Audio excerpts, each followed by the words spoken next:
Hi, everybody, and good Monday evening to you. This is Weather for Weather Geeks. It's going to be a long one tonight. We've got a lot to talk about. We're going to review Saturday's lake effect, talk about the wet snow that's coming our way tonight. We'll talk about the Christmas forecast, and we're also going to do a year in review. We'll talk about the big weather and science stories here across eastern Ohio and western Pennsylvania in the calendar year 2024. This is the year-ender Weather for Weather Geeks. There won't be another edition of this video for 2 weeks. Coming up on, the 6th of January. That'll be the next time we get together and geek out to the weather on YouTube and elsewhere across the internet. First of all, let's break down the lake effect event for Saturday. Now, our final snow forecast included a lot of Trumbull County in the 3 to 5 area, and we extended it down Friday evening to include parts of Mahoning County. As it turns out, the axis of heaviest snow was actually kind of from Mesopotamia down through the 422 corridor, and then especially into Mahoning County. The bullseye ended up being pretty close to the 224 corridor in Mahoning County. That's where we saw some 3-4+ inch amounts worth of snow. That lake effect band, that dominant Lake Huron band, kind of snaked around and decided to deposit quite a bit of snow across Mahoning County. Ironically, that was the county that was the last to be put under a winter weather advisory. These things are fickle. They're hard to pin down with any sort of lead time. So our final forecast Friday evening, we had too much snow in central and eastern parts of Trumbull County and not quite enough snow in central parts of Mahoning County. But all in all, I would give our lake effect snow forecast kind of a B minus in the grand scheme of things. That brings our seasonal snow totals into the double digits in parts of our area, including around the Canfield area. North Lima, pretty close to that. I imagine Boardman is pretty close to that as well. These are some weather observers who upload their data to the internet, and so we can access that data. You can see we have a lot of holes across our area, but the colors here, that's the, kind of the analysis, and it jives pretty well usually with the ground truth. So about 9 inches so far this season in Hanoverton, but only about 2 inches once you're down towards East Liverpool. And once you're north of I-80, as you would expect, this is where the highest amounts of snow usually are in our area because of lake effect. Up towards Mesopotamia, Bloomfield, we're getting into the 20s for seasonal snow totals so far this season. At the Youngstown Warren Airport, the official number so far for the season is 13 inches. That puts us about 2.7 inches behind the average for the season. Now, for the month, we're a little ahead of schedule. The number at the airport for the month of December, 11.1.6 inches above the average for the month of December. All right, on this 23rd day of the month, the malls and the shopping centers were packed today. This is a time-lapse showing Southern Park Mall in Boardman and the increase in cloudiness during the afternoon. The parking lot's fairly full, certainly more full than a typical Monday, that is for sure. And this afternoon, the National Weather Service office in Pittsburgh did expand their winter weather advisory a little bit farther to the west to include in our viewing area Mercer County. That's the one county I'm most concerned about tonight for some impactful snow, maybe enough to cause some slick spots as we go into the late evening and the overnight for tonight. We have this fast-moving system heading our way, and there's actually some returns on the radar just after 7 o'clock this evening. Some of this isn't reaching the ground, but some of it is. A couple of raindrops, a couple of snowflakes, no big deal. The steadier precipitation is out here, and as this crosses I-71 and especially crosses I-77, it's going to encounter a somewhat cooler environment. And so I'm expecting, even though you see a lot of green upstream right now, as this moves into our area, I would expect more wet snow than rain, particularly as you cross the state line and into western PA. Here's the latest run of our high-resolution futurecast. We're going to stop the clock here mid-evening. Again, no impacts at this early evening hour. But as we go into, kind of 11 o'clock, midnight, I'll back things up here to about midnight. There can be kind of a mixed bag for a time, I think, in eastern Ohio, and probably more wet snowflakes than the model is depicting here. But I think the odds favor more wet snow than anything in a place like Fredonia on east, Mercer, Grove City, Slippery Rock, up towards Sandy Lake, and certainly once you get over into Venango County and over towards Oil City, Franklin, DuBois, Clearfield, along I-80, this is going to be mostly wet snow over there. And, someone's probably going to try to pick up a couple or even a few inches worth of snow east of I-79, especially east of the Mercer-Venango line. Odds here shown are 1 inch or greater snowfall totals with this band pushing through tonight. So once you get out here towards I-79 and east, the odds go over 50%, and even getting up there close to 70 or 80%, your chances of at least 1 inch worth of snow. So again, the closer you are to the Venango County line over in eastern Mercer County, you have a pretty good chance of seeing at least an inch. Now, even though the 1 inch odds are lower in eastern Ohio, don't let your guard down. If you have reason to be out later this evening, temperatures are going to be marginal. What I mean by that is it's going to be right around 32, 33. But it can try to thump. The snow rates can be impressive for a little time, a brief window. And at night in December, with as cold as it's gotten over the last couple of days, the ground is pretty cold. And those heavier snow rates can overcome marginal temperatures pretty easily in this kind of a situation. So I wouldn't be surprised if we had some slick surfaces, even in eastern Ohio, late this evening, up through about midnight, 1 o'clock in the morning. Our snowfall forecast looks like this. I just showed you the odds of 1 inch or greater. I think a lot of us are going to see a slushy covering, maybe up to 1 inch in some spots, but by far and away your best chance of seeing at least an inch are over here. New Lebanon, Mercer, heading down towards Grove City, and points to the east. So what about a white Christmas? And just a reminder, a white Christmas being defined as 1 inch or more of snow on the ground at 7 o'clock Wednesday morning. That's when the official observation is taken. And yeah, your chances are pretty much zilch out here. And even in areas that picked up 3 or 4 inches or so worth of snow on Saturday, a place like Canfield, Boardman, you had a lot of compaction and melting today as we snuck above freezing. The snowpack is down to about an inch, inch and a half in a lot of those places that picked up a few inches on Saturday.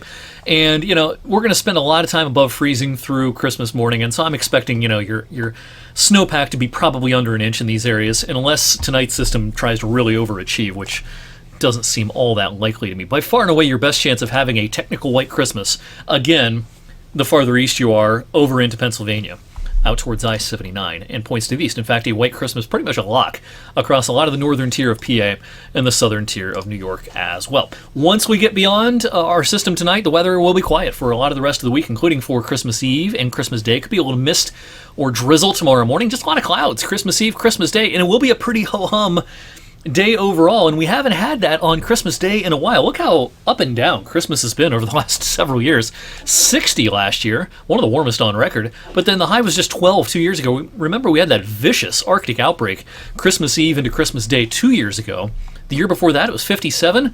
The year before that was 26, and the year before that, it was 52. So it's been a lot of back and forth over the last several years, including a notable 2020, 5.8 inches of snow, our highest snow total on record for Christmas Day. And just a reminder, of course, once again, that the records for the warmest and coldest Christmases on record for our area, going back to the 80s. The high in 1982, 66. The following year, the high was 0.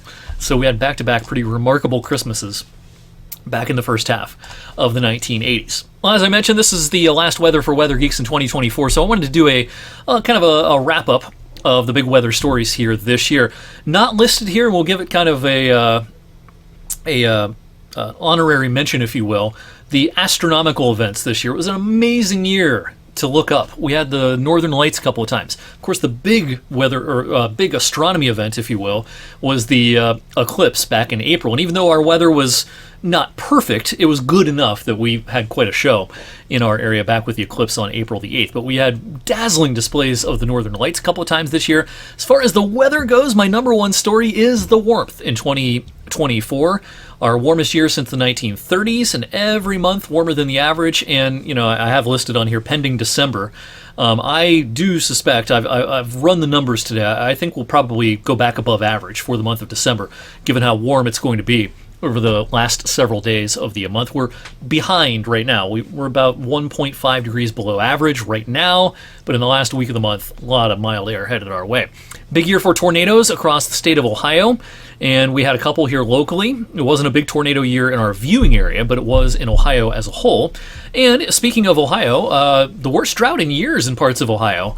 We had exceptional drought in parts of southeast Ohio. We even had severe drought designations in parts of our viewing area, specifically in Columbiana County. But I mentioned those temperatures, how I think we're going to go 12 for 12 as far as every month being warmer than the average. The biggest temperature departures this year were back in the late winter, early spring, February, March, remarkably warm. Even April was way above the average. Even May was way above the average. Now, the summertime numbers were not all that impressive. It was a warm fall, but overall, the winter into spring was a remarkably warm period across our area.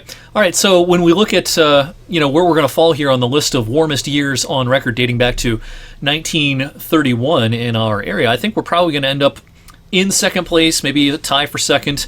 Probably second, though. We'll probably be able to clinch that with the warmth that is coming. I don't think we're going to catch up to 1931, but I think we'll probably cleanly be in second place for the warmest year on record in our viewing area. I mentioned the tornadoes for the year. Here's a look at the United States tornadoes. It was a big year nationally for tornadic activity. Not quite a record, but way up there with about almost 1,800 tornadoes nationally. The average is 978, so way, way above the average. In the state of Ohio is easily the most tornadoes in a calendar year on record, blowing away previous records. Now, this number may not be completely final, but 81 reports of tornadoes. We'll see what the final tally is as far as confirmed tornadoes, but it's going to be pretty close to this. But 81 reports of tornadoes in the state of Ohio in 2024. And we had a couple in our viewing area.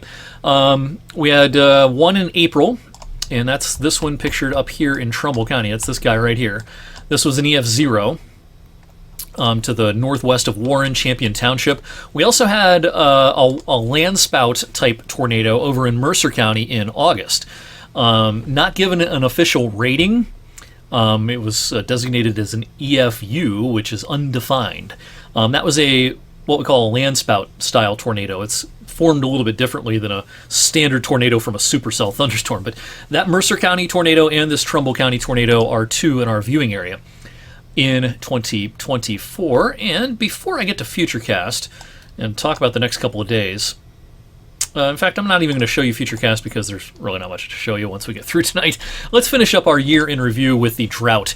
The drought reached its peak in mid to late September. We had a big chunk of Ohio in an exceptional drought designation. Now, at the end of the year, no one's in an exceptional drought anymore. But look how much of Ohio was in an exceptional, extreme, or severe drought. And as I mentioned, this included parts of our viewing area. Back in the early fall, we had severe drought designations in Columbiana County and a part of Mahoning County as well. Now, at the Youngstown Warren Airport in Vienna, the numbers are not as dire there. In fact, we're running a surplus for the year at the Youngstown Warren Airport by about 1.75 inches almost in terms of total precipitation, rain and melted snow since January the 1st. So the drought got pretty bad in parts of our area, not so bad where we get our official records in Vienna at the Youngstown Warren Airport. Again, just real quickly, the forecast for the next several days, a lot of clouds, Christmas Eve, Christmas Day, a warm-up coming for the end of the week. Into the weekend, I think it'll come with several chances for rain, as it often does in the wintertime when it really warms up. I think Friday night, Saturday, Sunday, even into Monday of next week, there could be some raindrops around. Well, as I mentioned, this is the last video I'll do for 2024. Thanks as always for watching and having patience with the length of these videos. Sometimes they get a little long, but we geek out and we talk about a lot of stuff in these videos.